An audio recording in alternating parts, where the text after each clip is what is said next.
Se você gosta do rock dos anos 70, provavelmente já ouviu falar em bandas como Secos e Molhados, Mutantes ou no cantor Raul Seixas. Eles tinham em suas letras o desejo de liberdade, característica da arte e da contracultura, onde escreviam sobre emancipação feminina, sexos, drogas e novos padrões de sociedade. O rock sobreviveu longe da cultura de massa no país, que nessa época vivia o período mais rígido da ditadura militar. Mas mesmo assim, com esses obstáculos, o gênero sobreviveu e se enraizou na cultura brasileira. Esse é o assunto do programa de hoje. Além disso, você vai conhecer a origem do maior festival de música de todos os tempos. Fique com a gente, o Universidade Aberta está só começando.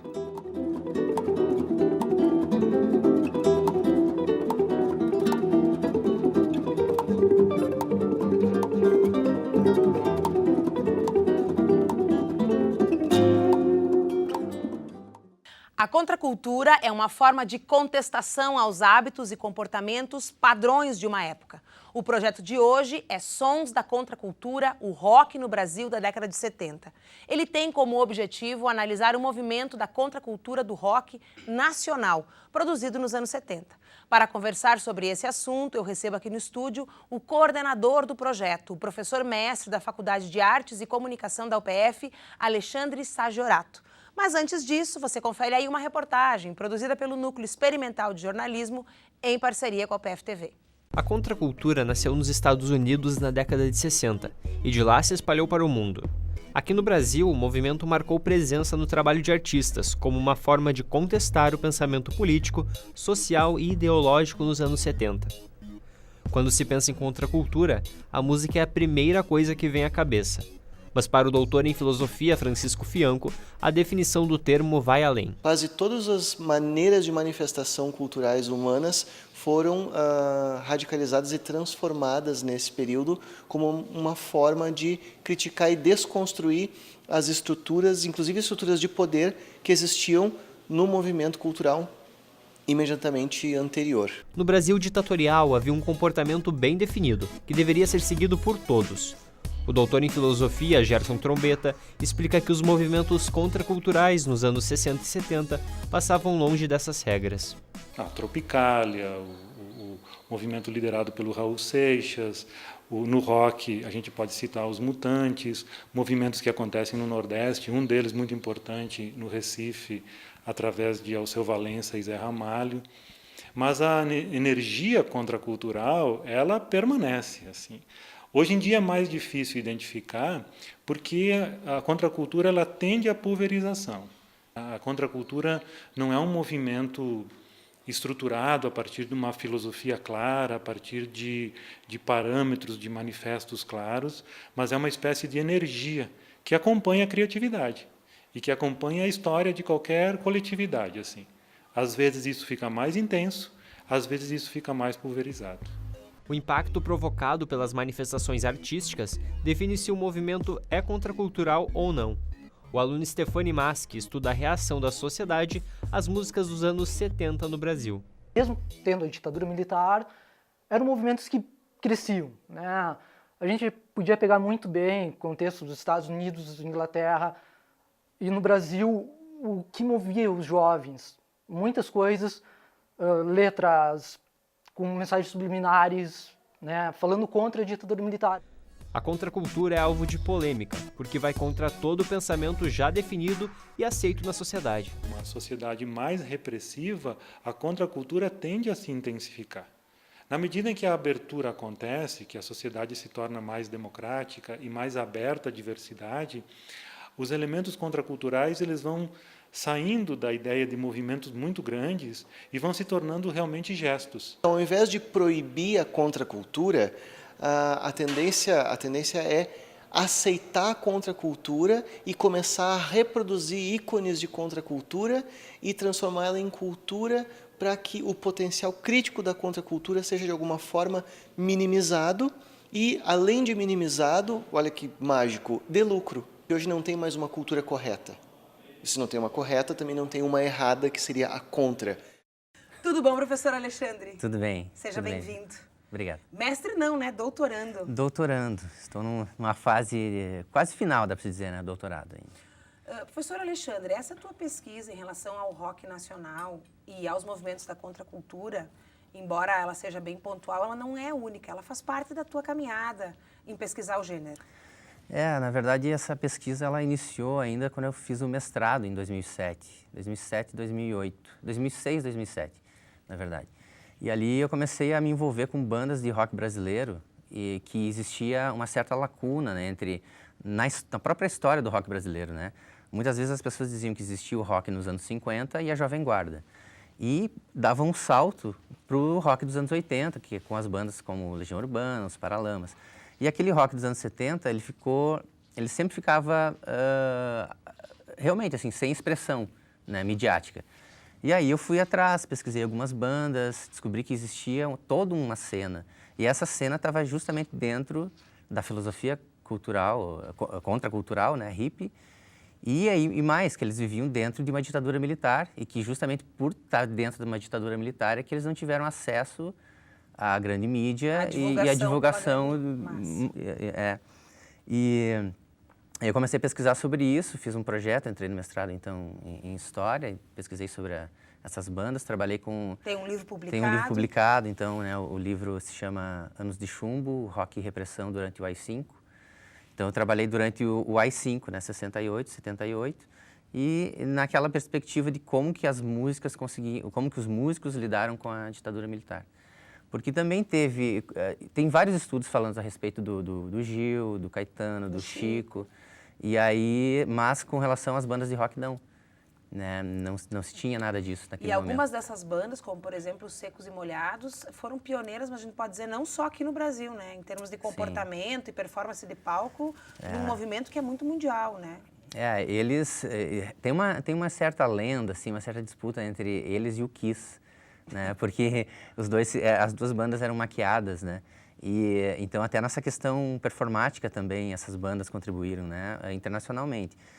Provavelmente o Kiss, o Secos e Molhados foi tocar no México e o empresário do Kiss viu e aí gostou da ideia e dali uns meses a banda Kiss apareceu toda maquiada e vendendo milhões de discos pelo mundo, né?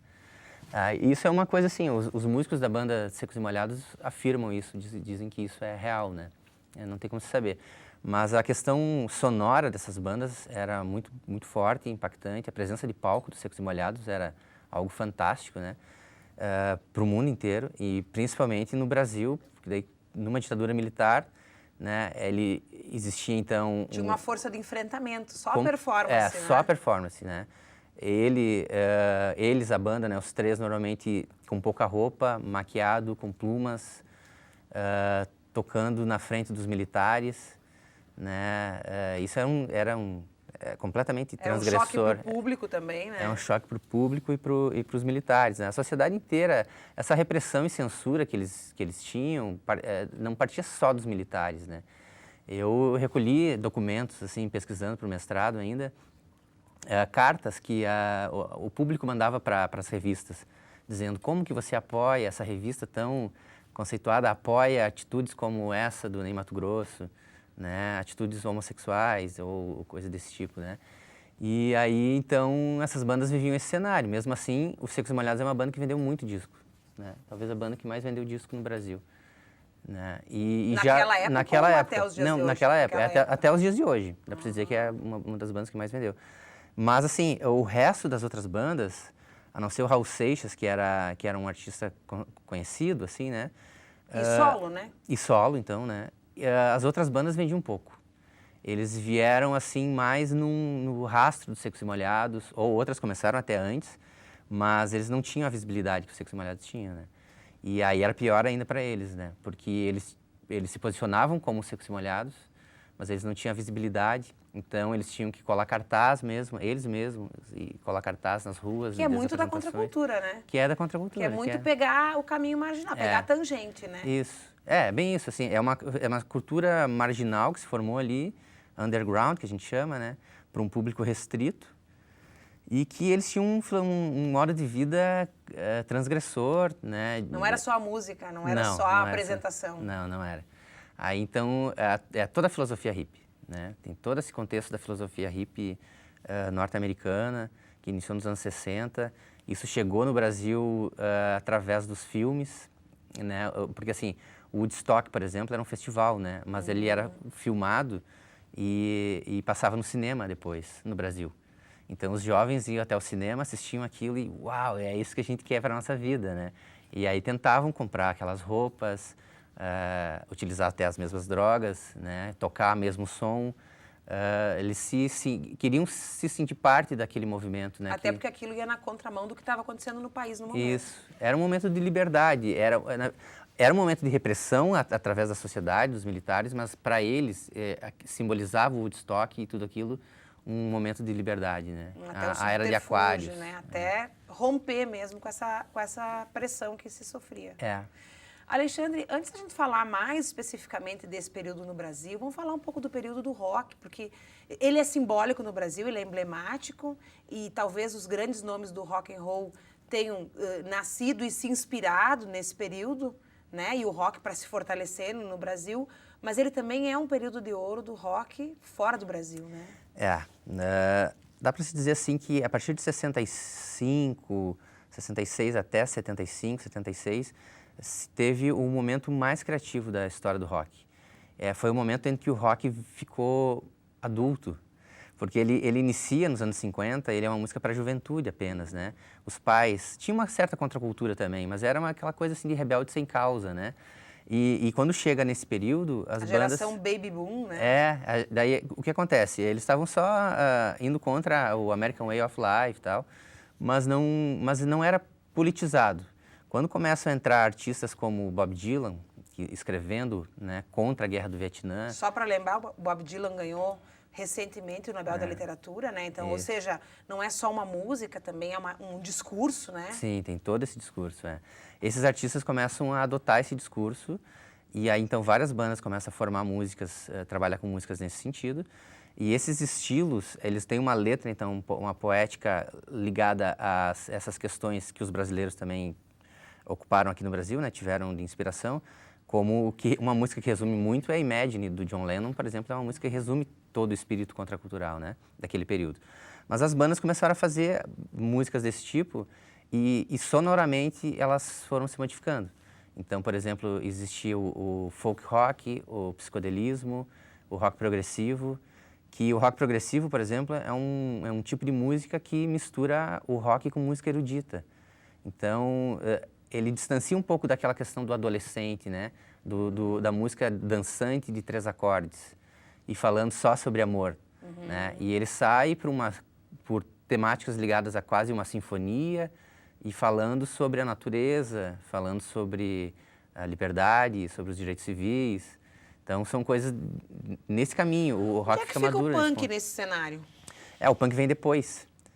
Ele também tem uma parte contracultural, só que ele vem depois, ele vem a partir do final da década de 70, quando o movimento hippie, ele desaba, né? Ele acaba, assim, dessa forma. Eles não são simultâneos, eles são subsequentes.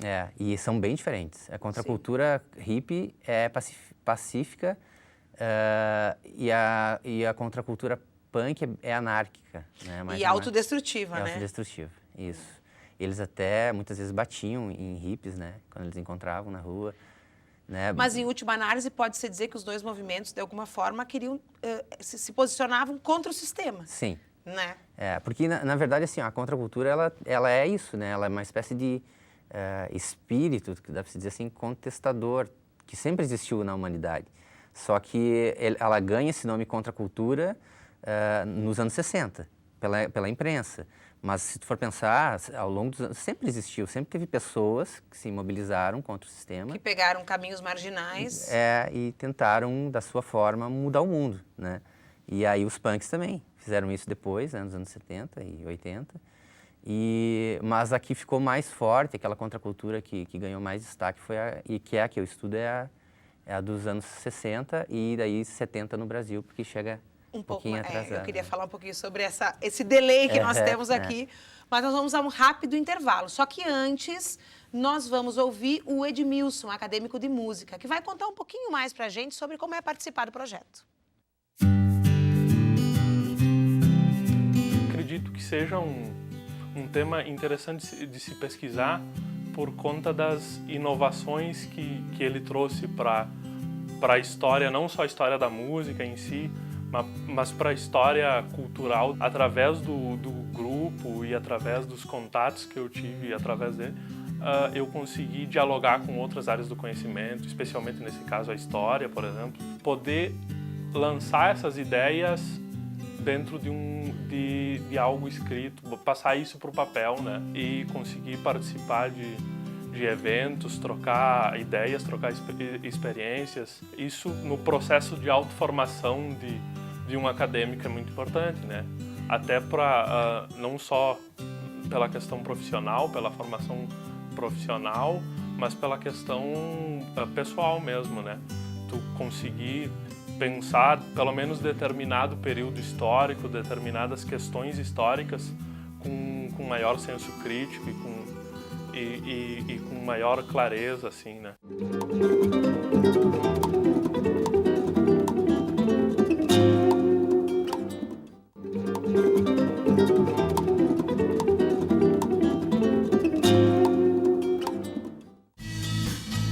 E no ritmo do rock é que voltamos com a Universidade Aberta. O projeto de hoje é Sons da Contracultura, o rock no Brasil da década de 70. Nesse período, nosso país estava em regime de ditadura, no qual a censura atingia todas as formas de discurso. A contracultura modificou não só a vida de muitas pessoas, mas também a esfera política daquela época. Continua comigo aqui no estúdio o professor mestre da Faculdade de Artes e Comunicação da UPF, Alexandre Sagiorato. Mas antes de voltarmos à nossa conversa, você já deve ter ouvido falar sobre o Woodstock. Nós falamos sobre ele agora há pouco, pois vamos saber um pouco mais sobre as origens desse festival de música e artes que marcou toda uma geração.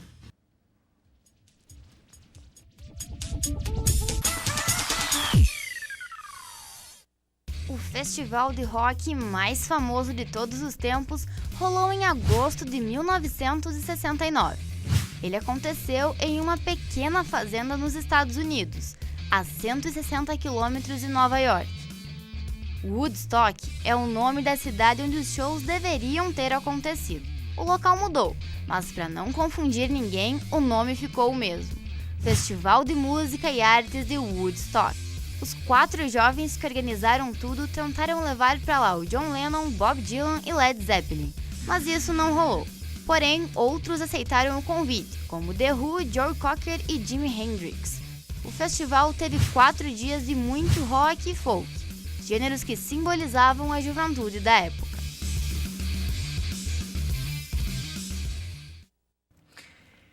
Alexandre, o Woodstock como esse ícone, né, histórico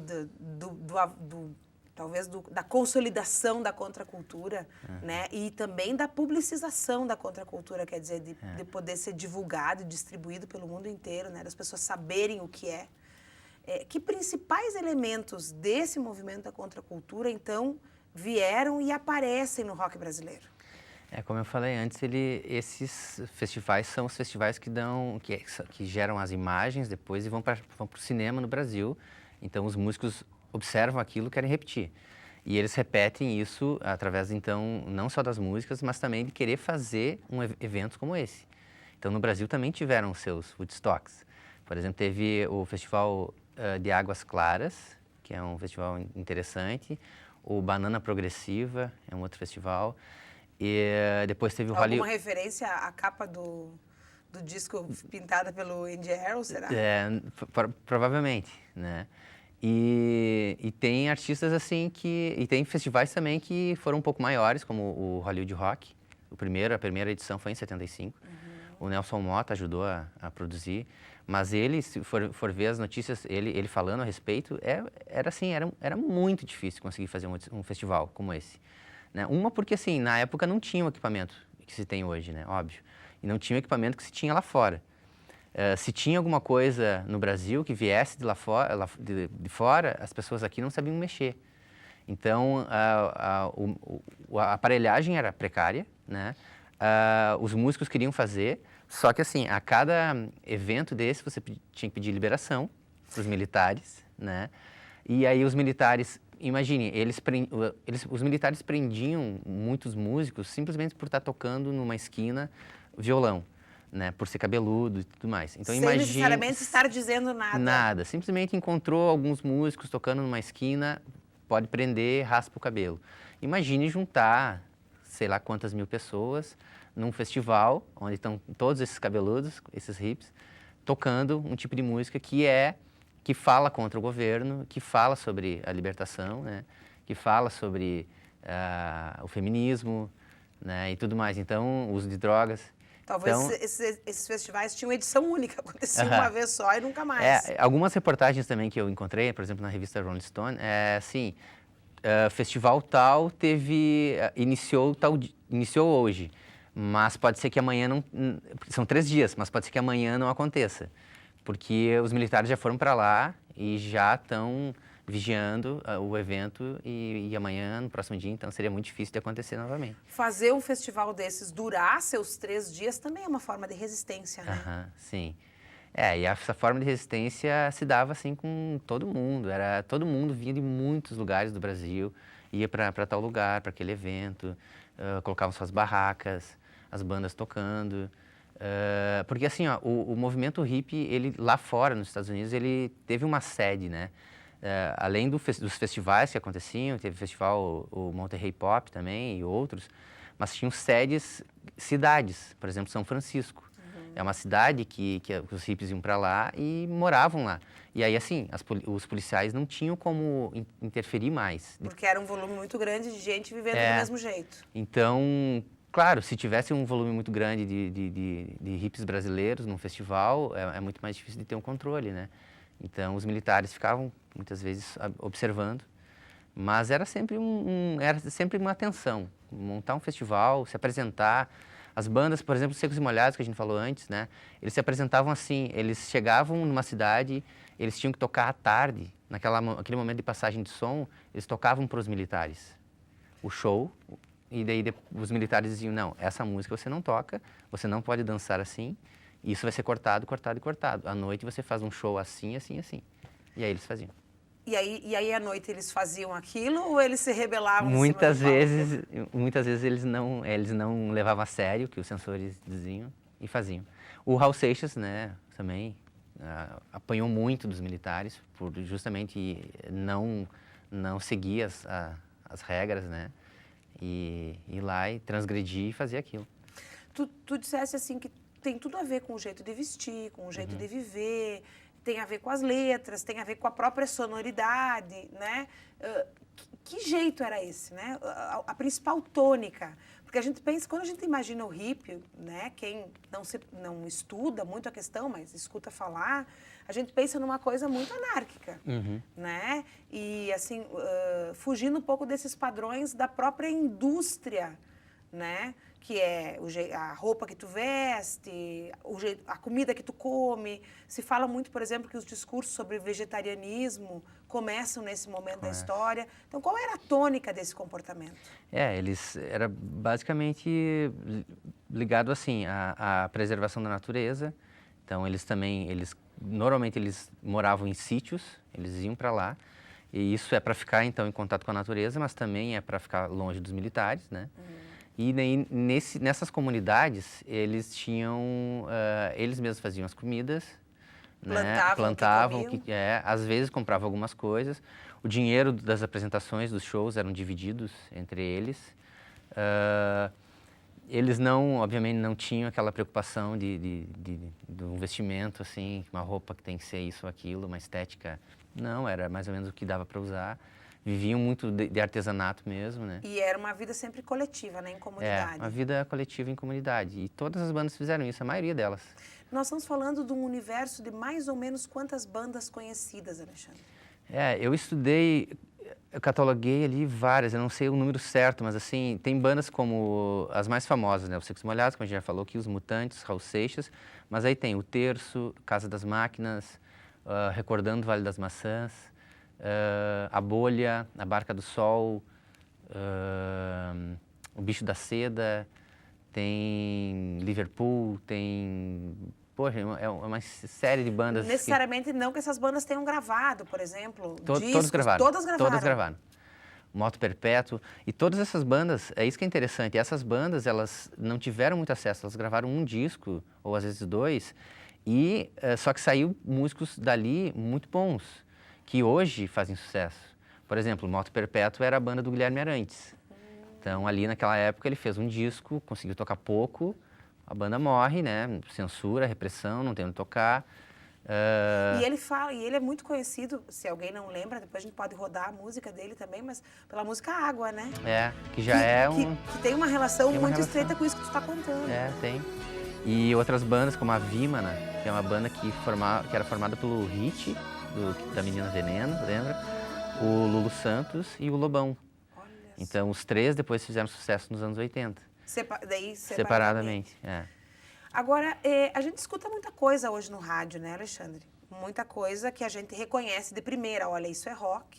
Mas tem coisa que a gente não sabe mais se é rock ou não. Então, o que caracteriza o rock? Para mim dizer, não, isso é um rock. O rock ele tem uma espécie de DNA, né? Que esse DNA iniciou lá nos anos 50, que vem já do blues, né?